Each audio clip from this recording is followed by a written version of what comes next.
Halo semuanya, PTTH Dunia 1000 Besar episode 80 sudah rilis nih. Tanpa banyak basa-basi, yuk langsung saja kita lanjutkan kisah serunya. Di episode sebelumnya, Xiaoyan berusaha memadukan kekuatan jiwa dan mentalnya ke dalam teratai pemusnah, dibantu oleh kekuatan gelap simbol pemakan jiwa. Sementara itu, Yinxi mengaktifkan teknik terlarang, ketakutan maut, dengan mengorbankan pasukan hantu dan lembah merah, membentuk pusaran darah raksasa untuk memulihkan kekuatan puncaknya. Chang Yu, Qiu Hunbei, dan para sekutu berusaha menghancurkan pusaran itu, namun gagal karena pertahanannya setara Dodi bintang 8. Chang Yu mengumpulkan seluruh doki. Dia mencoba membelah ruang di hadapannya, namun anehnya, ruang itu tetap tak bergemi. Qiu Hunbei yang tenaganya telah terkuras bertanya dengan suara lemah. Bagaimana? Wajah Chang Yu mengeras. Ruang ini sepertinya telah dikunci. Kejadian mendadak itu membuat Qiu Hunbei terperangah. Dia memahami dengan sangat jelas arti dari pengurungan ruang ini. Begitu ruang terkunci, kecuali ada seorang ahli setingkat Dosian, tidak mungkin bisa memecahkan penghalang tersebut. Dengan nada marah, Qiu Hunbei menuntut penjelasan. Sial, bagaimana mungkin ruang ini terkunci? Bukankah saat engkau masuk tadi masih baik-baik saja? Chang Yu mencoba menenangkan, meskipun wajahnya diliputi kekecewaan. Jangan terburu-buru marah. Kemungkinan pengurungan ini muncul ketika Kaisar Hantu menggunakan teknik hantu mereka tadi. Sepertinya kita terlalu lengah. Chang Yu menatap langit, di mana wajah raksasa nan menyeramkan menyeringai ke arah mereka. Lalu terdiam memikirkan situasi yang dihadapi. Dari wajah raksasa itu, terdengar suara serak dan penuh ejekan. Berani menantang dunia hantu, inilah akibatnya. Tunggu saja sampai kekuatanku pulih sepenuhnya. Saat itu, kalian semua akan kutelan dan menjadi bagian dari dunia hantu ini. Yan Hu Shengsu menggeram, matanya menunjukkan rasa khawatir. Apakah ini berarti kita benar-benar tidak memiliki jalan keluar? Chang Yu menarik nafas panjang sebelum berbicara. Jika mereka berhasil menyelamatkan yang lain, kalian pergilah terlebih dahulu. Aku akan menjadi barisan terakhir. Dia menyadari bahwa kekuatan di depan mereka telah melampaui kendalinya. Namun, dia tidak mundur. Baginya, semakin besar kemampuan, semakin besar pula tanggung jawab. Pada saat itu, Qiu Hunbei yang sudah lemah menoleh. Pandangannya tertuju kepada Xiaoyan yang berada di samping. Matanya menyusut, karena dia merasakan kemunculan kekuatan yang bahkan membuatnya merasa gentar. Ini, kekuatan ini, gumamnya dengan kegembiraan yang jarang terlihat. Dia teringat bahwa di bawah monumen jiwa pasti tersimpan harta berharga yang mampu menekan Kaisar Hantu Kembar. Meskipun dia telah menjaga batu itu selama ribuan tahun, dia sendiri tidak mengetahui secara pasti bentuk harta tersebut. Namun satu hal jelas, harta itu adalah sesuatu yang sangat ditakuti oleh Kaisar Hantu Kembar.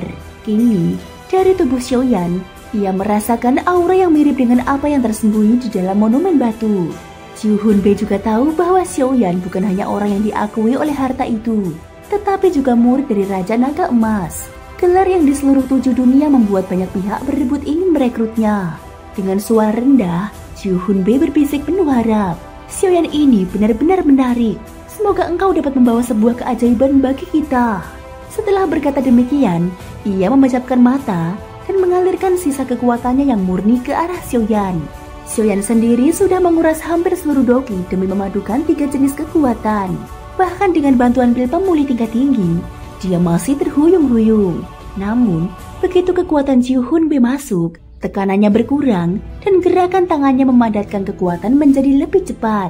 Chang Yu yang menyadari perubahan itu segera bersuara. Qiu Hunbei, apa yang kau?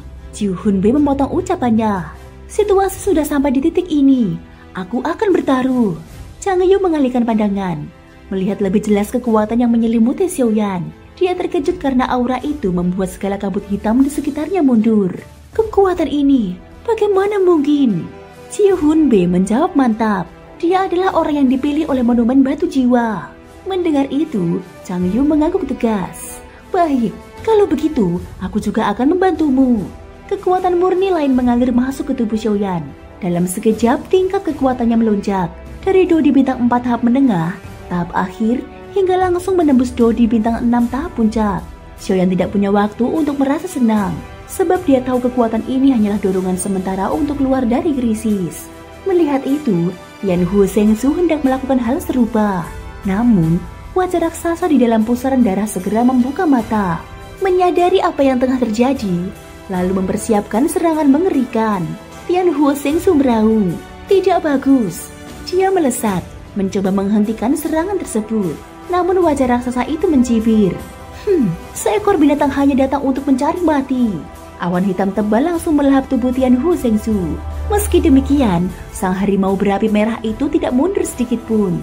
Tatapannya tetap tajam penuh amarah.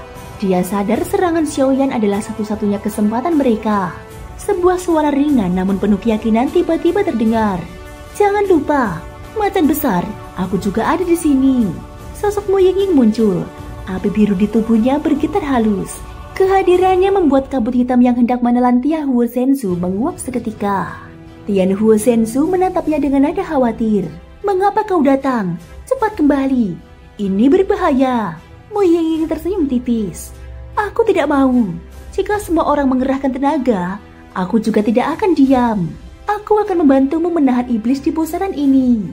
Tian Hu Shengsu menatapnya sekilas, merasakan secercah rasa terharu. "Baik, kita maju." Keduanya pun menerjang ke arah pusaran darah, berusaha memutus serangan lawan dari awal. Wajah raksasa di dalam pusaran itu melirik Mu Yingying. Api biru yang berkobar di tubuh gadis itu membuatnya merasakan sedikit rasa takut. "Kalau begitu, matilah." Serangannya kini tertuju langsung kepada Mu Yingying, mengabaikan Xiaoyan. Di saat genting itu, Mu Yingying mendorong Tian Hu Shengsu menjauh. Dia hendak membalas serangan, tetapi api biru di tubuhnya terkontaminasi oleh kabut hitam. Tepat saat serangan mematikan hampir mengenainya, cahaya putih susu meledak dari tubuhnya, menghancurkan serangan hitam itu. Suara tawa lantang bergema di udara. "Berani-beraninya kau mencoba membunuh kakak iparku." Xiaoyan yang mendengar suara itu, seketika merasa nafasnya tercekat. Aura yang begitu familiar kini kembali. Dari dalam pusaran darah yang berputar, wajah raksasa yang menyeramkan perlahan tampak jelas. Sorot matanya penuh kebencian. Suaranya menggema dengan nada dingin yang menusuk udara. "Siapa dirimu?" Tawa ringan terdengar dari langit, diiringi kemunculan seorang pemuda tampan yang berdiri tegap di udara. Dengan nada santai, dia berkata, "Siapa diriku tidak perlu engkau ketahui. Namun, perempuan ini bukanlah orang yang layak engkau bunuh." Kemunculan pemuda itu membuat mata Xiaoyan yang terpejam rapat terbuka. Beberapa sosok di langit sontak terkejut. Melihat pemuda tersebut langsung bergerak menuju posisi Xiaoyan. Xiaoyan menatapnya dengan senyum samar. Namun sorot matanya menyimpan kegembiraan yang sulit disembunyikan. Dia berkata, "Bagus, kau sudah terbangun." Pemuda itu bukan lain adalah Xiao Yi, wujud sejati dari api teratai iblis pemurnian yang telah mengalami perubahan besar setelah menyatu dengan 23 jenis api surgawi. Perubahan ini bahkan tidak diketahui oleh Raja Naga Emas. Setelah metamorfosis pertama, dia tumbuh dari wujud bayi yang menjadi pemuda berpenampilan anggun, dengan kekuatan yang meningkat pesat. Dengan nada khawatir, Xiao Yi bertanya, "Apakah kau baik-baik saja?" Xiaoyan menjawab tenang, "Aku masih membutuhkan sedikit waktu." Xiao Yi menegaskan, "Kalau begitu, biarkan aku yang menghadapinya." Percakapan melalui transmisi jiwa itu berakhir. Xiao Yi pun melesat menuju pusaran darah di langit. Namun, sebelum ia mencapai tujuannya, suara lantang memotong langkahnya. Sorot mata Mu Yingying penuh amarah saat dia memprotes. "Siapa yang kau panggil sebagai kakak ipar?" Meski Xiao Yi telah menolongnya dari serangan, Mu Yingying merasa bahwa dirinya mampu menangkis serangan itu sendiri. Sebagai perempuan dari keluarga terhormat, kehormatan dan nama baik adalah segalanya. Sehingga ucapan Xiao Yi membuatnya tersinggung. Xiao Yi tersenyum canggung dan berkata, "Salah paham, salah paham." Xiao Yi buru-buru menjelaskan, sadar bahwa ia keliru menafsirkan hubungan antara Xiaoyan dan Mu Yingying. Dalam hati dia membela diri. Bagaimana ia tidak salah paham? Aura api di tubuh Xiaoyan sangat kuat. Dan sebagai roh api, dia merasakan keakraban yang sama dari aura api di tubuh Mu Yingying. Hal itu membuatnya mengira mereka memiliki hubungan khusus. Mu Yingying mendengus pelan, lalu mengancam, "Jika kau tidak memberiku penjelasan yang memuaskan, masalah ini tidak akan selesai." Tatapannya kemudian beralih ke pusaran darah di langit. Dan ia menyadari bahwa wajah raksasa di dalamnya tampak terkejut. Tian Hu Shengsu melangkah mendekat. Sorot matanya penuh kekhawatiran saat dia bertanya, "Apakah engkau baik-baik saja?" Mu Yingying menjawab singkat, "Ya, tidak jauh dari mereka, Chang Yu dan Chiu Hunbei memperhatikan pemuda di langit dengan penuh waspada. Mereka hampir bersamaan berseru, "Itu roh api." Chiu Hunbei bergumam, "Bocah ini benar-benar memiliki banyak rahasia." Dia lalu menyalurkan sisa kekuatannya ke tubuh Xiaoyan. Wajah raksasa di pusaran darah memandang tajam dan berkata dengan nada terkejut, "Rupanya roh api." Meskipun kaget, dia menyadari bahwa api di tubuh Xiaoyi mampu menakuti energi iblis di sekitarnya. Ia juga melihat bahwa api yang dimiliki Xiaoyi dan Mu Yingying bukanlah api biasa. Dalam sekejap, wajah itu menghilang dan pusaran darah perlahan berubah menjadi pusaran hitam. Dia sadar bahwa situasi telah lepas dari kendalinya. Satu-satunya cara baginya adalah menyerap semua ki iblis di pusaran darah untuk memulihkan kekuatan puncaknya. Teknik kematian mengerikan yang membentuk pusaran darah itu memiliki pertahanan yang bahkan serangan penuh dari Dodi bintang 8 sulit menembusnya. Namun, teknik ini memiliki kelemahan, yakni senjata iblis dari dunia arwah mampu menghancurkannya. Xiaoyi menggelengkan kepala sambil bergumam. Cepat sekali dia melarikan diri. Lalu ia kembali menghampiri Xiaoyan. Xiaoyan duduk bersila, memadukan dua kekuatan tak kasat mata yang amat mengerikan. Di hadapannya kini terbentuk lotus pemusnah, ditingkatkan dengan kekuatan jiwa terkompresi dan energi misterius dari simbol pemakan jiwa. Sebuah benih teratai yang indah perlahan muncul di telapak tangannya. Xiaoyi menatapnya dan bertanya, "Apakah sudah berhasil?" Xiaoyan menjawab singkat, "Ya." Mu Yingying menoleh, matanya terpesona pada teratai itu.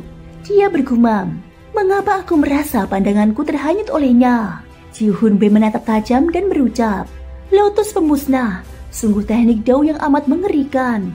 Xiaoyan tersenyum tipis. "Meski ini pertama kalinya kugunakan, aku yakin mampu melukai para kaisar hantu kembar yang sedang terluka." Ia kemudian menatap pusaran hitam dengan raut serius. Yang menjadi masalah adalah bagaimana cara menembus pertahanan pusaran darah kematian mengerikan itu. Kita hanya punya satu kesempatan. Chiu Hunbei dan Chang Yu saling bertukar pandang. Sejak Xiaoyan mulai membentuk teknik Dao yang mengerikan itu, mereka berdua telah menyalurkan seluruh doki di tubuhnya kepada Xiaoyan.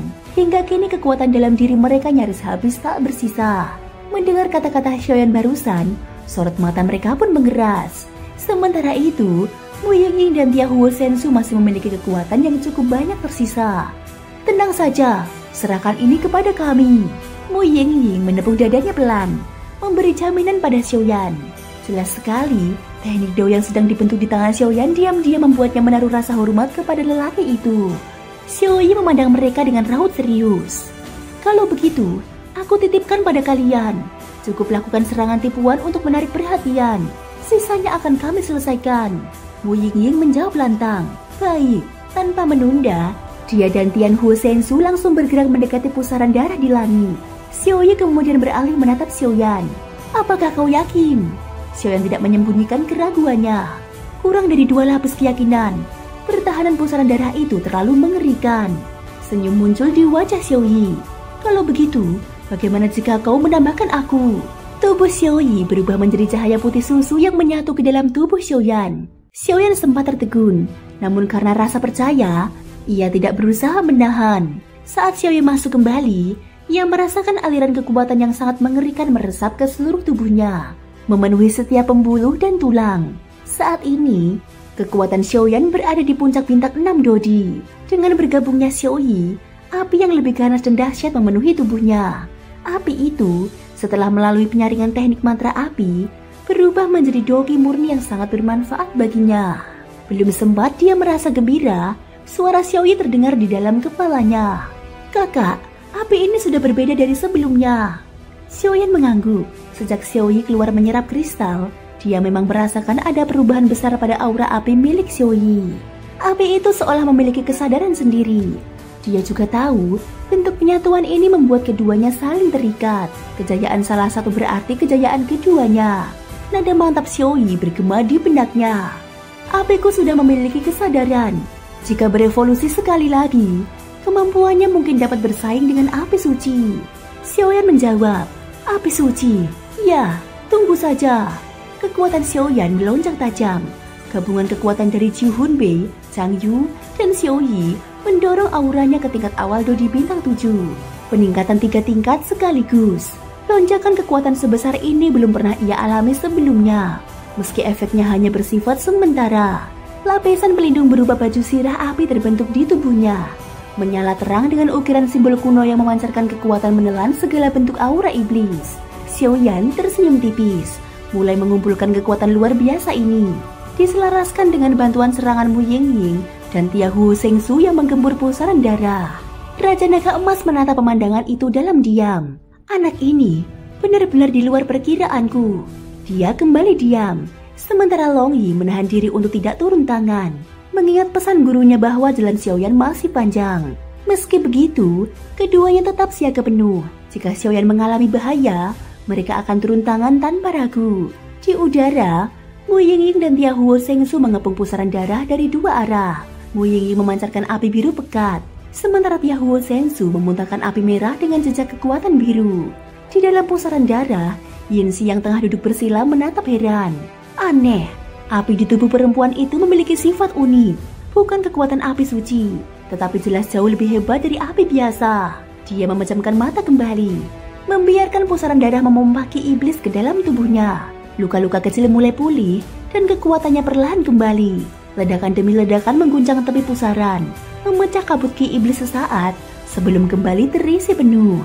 Meski serangan Mu Yingying dan Tia Huo Shengsu tampak tak banyak hasilnya, keduanya terus menyerang tanpa menyerah. Yinsi mendengus dingin. Tak berguna. Sementara itu, di sudut lain hutan, Hudu menatap tumpukan tubuh manusia yang menjulang seperti gunung kecil. Beberapa orang baru yang datang bersama Yuru terdiam, terkejut dengan pemandangan tersebut. Untungnya, masih ada tanda-tanda kehidupan pada mereka. Hudu dan Wujiang segera mengeluarkan kekuatan lembut yang menguapkan sisa ki iblis dari tubuh para tawanan, hingga mereka perlahan sadar. Yuru bertanya, apakah semua ini peserta kompetisi perebutan poin? Hudu menjawab, sepertinya begitu. Mereka semua merasa lega karena datang tepat waktu. Sedikit saja terlambat, para korban itu mungkin telah menjadi mayat. Tak jauh dari sana, Wujiang menatap ke langit. Sosok berzirah api dengan aura menakutkan berdiri di hadapan pusaran darah. Peserta lain yang berada di peringkat 10 besar kompetisi itu pun menatap ke langit dengan ekspresi beragam. Begitu juga orang-orang yang baru saja diselamatkan pun serempak mendongak. Pandangan mereka tertuju pada pusaran darah raksasa di langit. Dan sosok berzirah api yang berdiri tegap di hadapannya. Sosok itu mengangkat tangannya perlahan. Suaranya terdengar tenang namun mengandung tekanan yang membuat jantung berdegup kencang. Kekacauan ini akan berakhir di sini. Thank you guys sudah mendengarkan ceritaku di episode kali ini sampai akhir. Ikutin terus kelanjutan episode berikutnya ya. Semoga hari kalian menyenangkan. Sampai jumpa dan bye-bye.